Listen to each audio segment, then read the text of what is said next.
where I live, it's tribal, but it's been gentrified. So much that you don't need and that. so I don't really actually shoot that much in that area. I do to some degree, and I'm sort of thought of as the local Martian. You know, I can speak the language, and I can, more or less, and I couldn't have this in-depth conversation in Hindi, but I can. But then again, they wouldn't either. Right. They'll never understand who I am, and I'll never be totally accepted. But where I shoot quite often I have to go way off the grid. Right. I mean, I'm talking about breaking the axle on the Jeep to get to the village. Right. Crossing streams and up hill and dale and valley, and sometimes taking a week or two to get to where I want to go. Even though I am tribal in my area, but they've been gentrified. They're animistic by nature, but a lot of them have been Christianized. And when that happens, unfortunately, all of a sudden they feel like they have to start wearing like pants and shirts, and they lose their traditional attire. I've never quite understood paparazzi kind of photography, where they show people not at their best and almost with more a drink in their hand. Better. Yeah. It's like, and this is all I'm seeing about is photographs of the '80s, where everyone's all screwed up in the bathrooms of area. I mean, that wasn't what the '80s was about, not to me. There was a lot of creativity. There was a lot of artistry. So for me, anything is a homage to whoever I'm photographing. I'm trying to show them in the best light. So I worked out how to do this, get the same look with sunlight. With God's light. Yes, 9 to 11, diagonal. It worked. Only then, though. God was only going to give me 2 hours a day. Right. And then I brought it back, and it worked. All of a sudden, galleries, dealers, collectors were just as intrigued by that as anything else. So I thought, okay. So I rented a house in the old city of Benares, and I started a studio there, and I was photographing everything from the Untouchables to Maharanis or film stars or temple beggars or elephant mahouts, or each one was incredible. The snake charmer photograph is well, that one happened in Benares, and I must recommend anyone who takes pictures of snakes do not use a wide-angle lens. Yeah, tell us what happened. Because a wide-angle lens will you're much closer to the subject than you think you are, and it literally spit in my lens, and I got pulled back by the cuff of my collar. Very toxic, that spit of He that said, cobra "Oh, not spit." to worry, I'm having the potion." And I can imagine how much he would have charged me for that potion. I mean, but I actually keep that. Living in India now, I have that. It's a potion or a vaccine that covers all 3 poison snakes. But you have to be privileged enough to have electricity, i.e. refrigeration, all year round. So I do. But the average person living in a mud hut does not. So during monsoon, thousands of people die every year of snake bites. What led to your migration into your charity work? It was completely selfish. Completely selfish, really? Totally selfish. I have a beautiful 5 acres of luscious land with guava trees and mango trees. I live like a landed gentry. I mean, I couldn't feel comfortable living that way and have people on the other side of the wall with these crushed lives just hobbling through, making the best of it, and not even complaining, which is what amazed me, what they would put up with. So it started off by the neighbor having this child that looked like this, beautiful child. And I looked into it, and it was about $50, $75 US to have the corrective surgery. So did that. And of course, he was not alone. So it just started that way.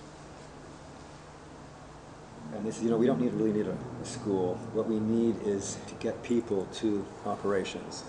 A woman, an Indian woman, she could be dying of breast cancer or whatever. She will never go to a male doctor. And there's very few female doctors outside of major cities. So we would create camps of just women doctors, bringing 6 women doctors in, and it was free. Once we sent someone in, he had an appointment with the doctor. The doctor was very cool, very nice. Dr. Sina, he promised us so many operations a month that reduced costs. And he came back saying, "Oh, Dr. Nehita." The doctor wasn't there. And I went, "It's impossible. The doctor was there. Appointment had. You had an appointment."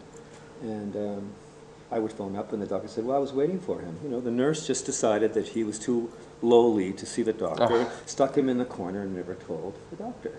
You have to bribe to get sheets. If you stay in a hospital, you have to make sure someone, a family member, comes in and gives you food because the nurses won't. It's absurd. It's unbelievable what goes on in those countries with police and the nurses or anybody that has the least bit of authority. How about your one photo that I love about the eternal flame that you just happened upon coincidentally? That's Parsi, which Parsi is more Zoroastrian. Okay. And they came 2,000 years ago from Persia, and they ensconced this flame in this brazier in their Tower of Silence in the middle of Mumbai. I knocked on the door, and I didn't know I shouldn't have, because apparently you don't do that. And they answered the door, and I told them, I didn't speak any Hindi at the time, so it was only in English, that I wanted to photograph them and their sacred fire. And they went, absolutely not. Where do you come from? Montreal, Canada.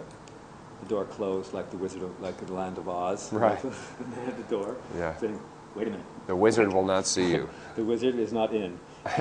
And then I could hear this mumble, mumble, mumble, mumble, mumble, mumble, mumble. And they opened the door. Montreal, Canada? I said, huh, okay, please.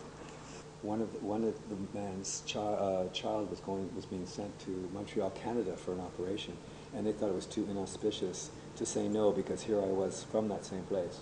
So they opened the door and they went, Pepsi Cola? And I came in and I photographed the brazier and came back, and did the photograph. I even had them move the brazier around to suit me. And little did you know that this has never ever been done in the history of the world. Do you ever get approached to do celebrity profiles anymore?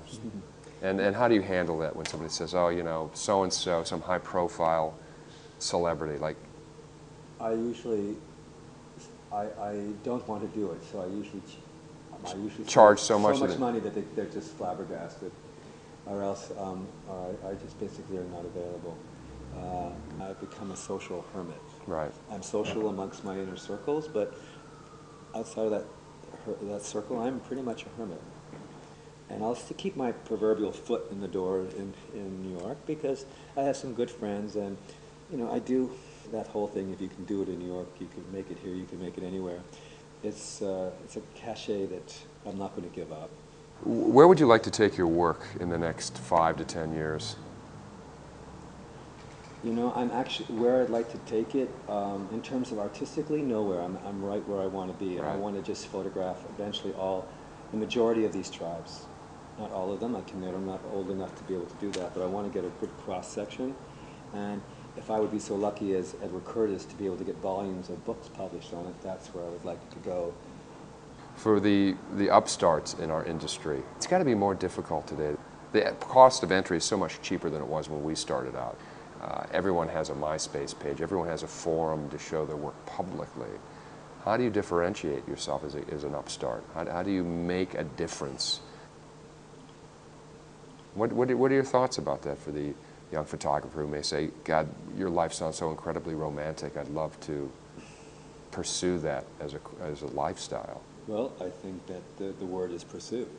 I mean, I think a lot of people don't ever really get to pursue, because they'll cross-examine it and double-check it. I've never had plan A ever succeed in my life. It's plan D, E, F, G. But you learn to adapt, and you keep focused. Just keep focused on what your goal is, what you want, and don't let people or situations deter you too much. You have to sometimes give up a little bit if it's a means to an end, but always be aware what the end is, and be prepared to not have it be eclipsed by the means. People think I travel a lot, but really it's just a very long commute.